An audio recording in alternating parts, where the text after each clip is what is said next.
Hello, I'm glad you're here. I'm Heels Good Dan, and I would like to welcome you back to Eternal Hope. In this video, I will be discussing ways and techniques to move forward from grief, because we never truly move on from grief. And it begins. Different video, but the same poor gameplay. I really don't know why I decided to play a platformer if I'm not good at them. And I hope that I can teach you about some techniques and strategies to help you move forward.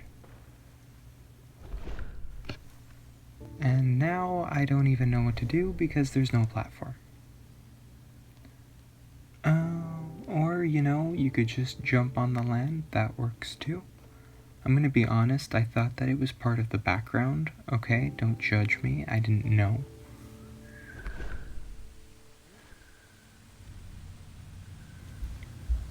Now, at some point, each one of us will be faced with grief and loss. It may be predicted, but most of the time it happens randomly, and that can be a scary thing to dwell on. Even after we heal, we can still face triggers that bring us back to the emotionally draining situation that we once faced. Before diving into the tips to come to terms with grief and loss, I just want to quickly say that everyone has their own way of grieving, and what works for some might not work for others. Grieve and heal at your own pace and on your own terms. I just hope that the methods you use to help you grieve are healthy and that you're able to cope without harming yourself in the process.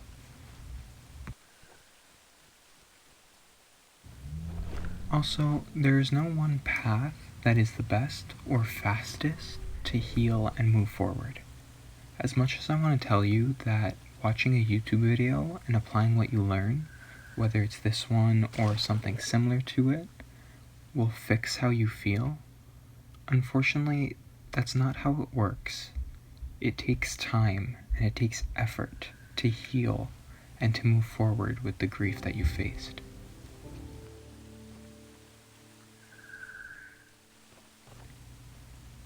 I keep pulling a Stefan right now, I'm just drowning over and over again. If you know, you know.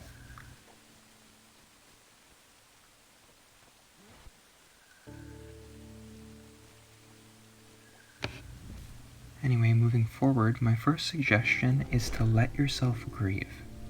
Do not suppress your emotions or bottle them up, because this can lead to unhealthy outbursts.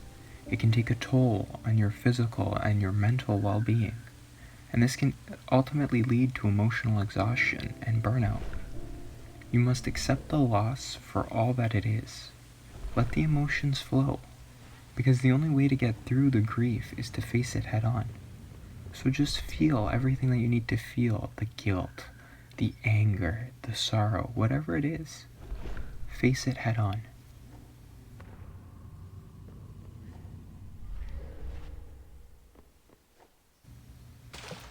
Imagine playing a platformer just to end up sucking at platforming. The irony of it all. I really should have chose a better game to start with, at least to make it look like I know what I'm doing. Another tip is to reach out for support or to rely on a support system. No one should have to suffer through grief alone. Now, I know there may be times where you want to be alone, and it's reasonable to need some space at first, but frequently check in with other people, or reach out when you feel ready. You don't have to shoulder it all by yourself.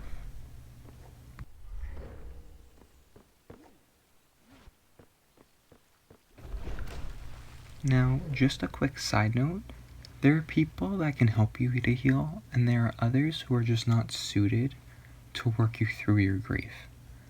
And what I mean by that is, saying just get over it is not helpful, but saying I'm here if you need anything, or what would be helpful right now, are more therapeutic ways to help someone through their grief.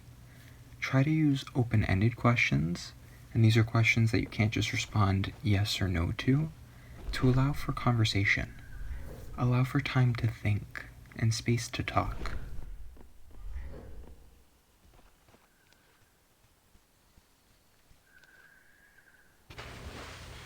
Oh no, the water's leaking through the wall. Thank you, Ellie, that's very helpful. Okay, you know what? There's no worries, there's a ladder here. I'm just gonna climb the ladder, and okay, it broke. Alright, I'm just gonna stand on this box, maybe the water won't come high enough, and I will be okay.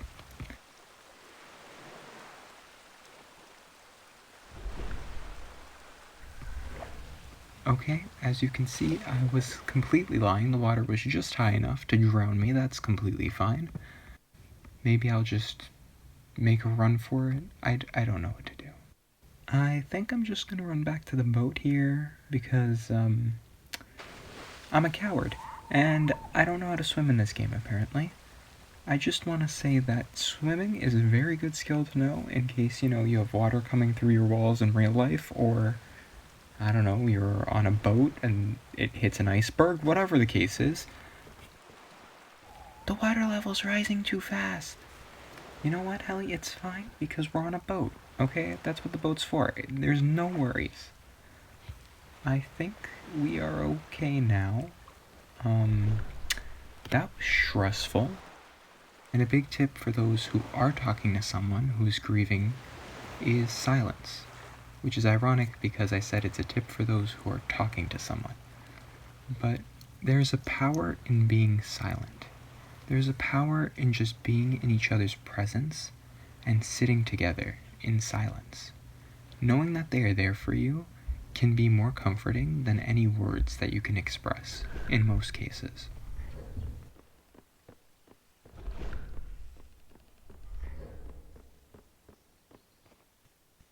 In the end, we got another soul piece, so that's good.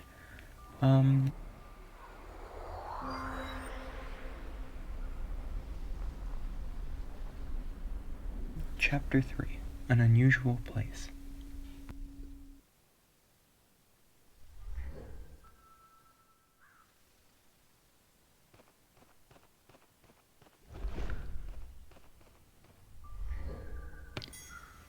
We found a place to hide you, a safe place, but we need to keep moving.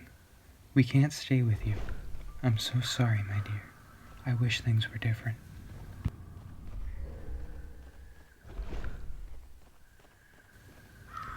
If you need to let out a good cry, do it. I know people will say stay strong or don't cry, and people tend to associate crying with weakness, but that's absolutely not true.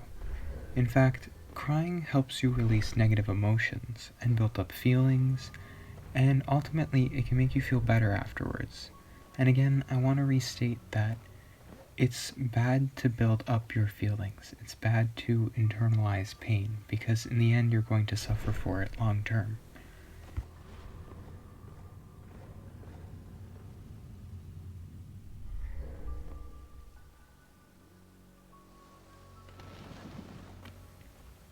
I wonder what's down there.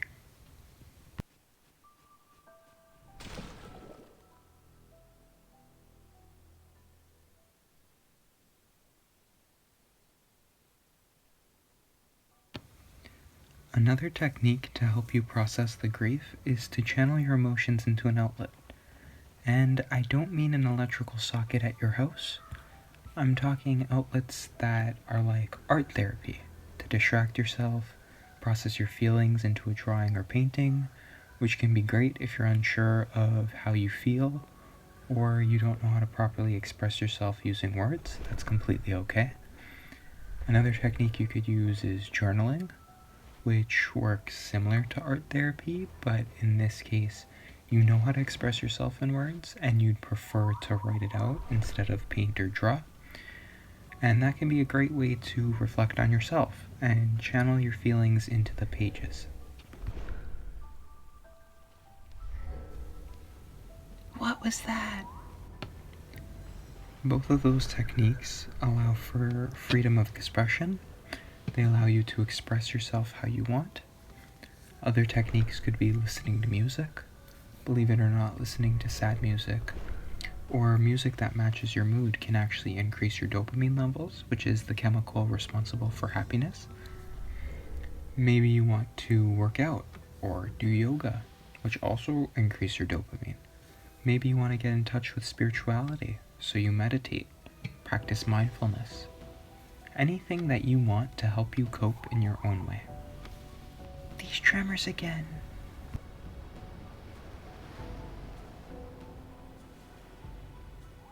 There's something in the water.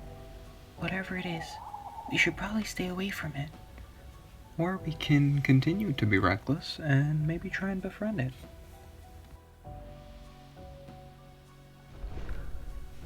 Another way to grieve can be to honor who has passed, or you honor the experiences that you had as a partner.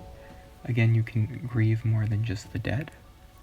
Maybe you have a little ritual that you can do, and it can look however you want it to, but the main point is to honor them and their legacies. So maybe you make a little area with their picture, or you listen to a song that they liked, or maybe you make a dish that they used to make to remember them by. Anything really that you want to do to commemorate them. Okay, I'm going to share with you my final tip, and I'm going to be honest, this is going to be me shooting myself in the foot a little bit, but don't trust in the stages of grief. I know, everyone's probably just closed their devices, flipped their tables, unsubscribed.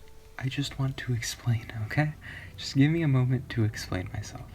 So I'm saying this because the stages of grief are a common guideline, right? It's a commonly known framework, and I must say it is an outdated framework, but everyone grieves differently, and everyone goes through the stages differently. So you can't just follow the stages of grief because not everyone experiences grief the same way. You may never experience anger. You may never experience depression. You may never experience denial, shock, bargaining, all the stages, whether it's 5, 6, 7 stages. It's all individualized. But the stages of grief overall are a well-known topic. So I wanted to cover it nonetheless, because so many people may hear, oh, they're going through the stages of grief, but do you actually know what those stages are?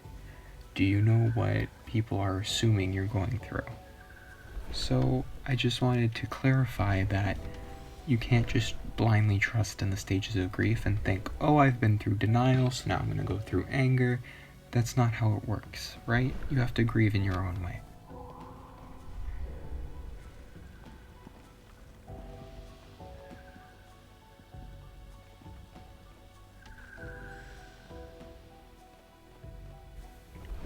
What are you going to do with all these fruits? I wonder what the fruits are. Are they like spirit pears?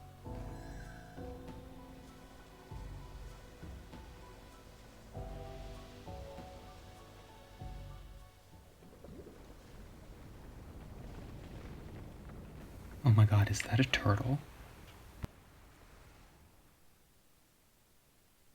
The mysterious creature emerged from the depths of the cave.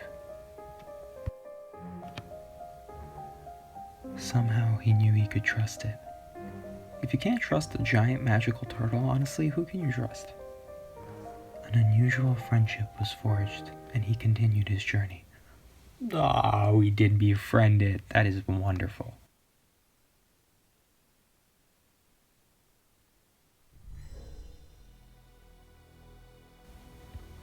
Alright, let's continue on.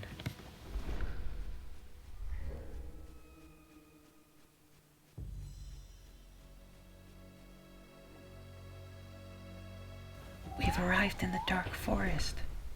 We need to be careful.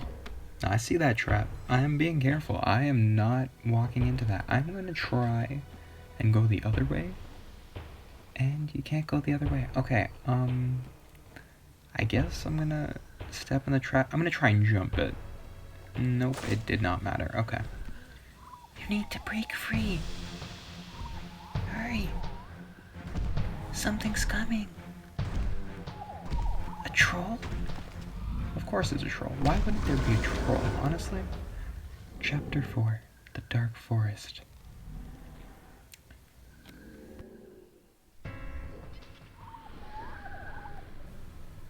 Alright, I'm gonna end this video here.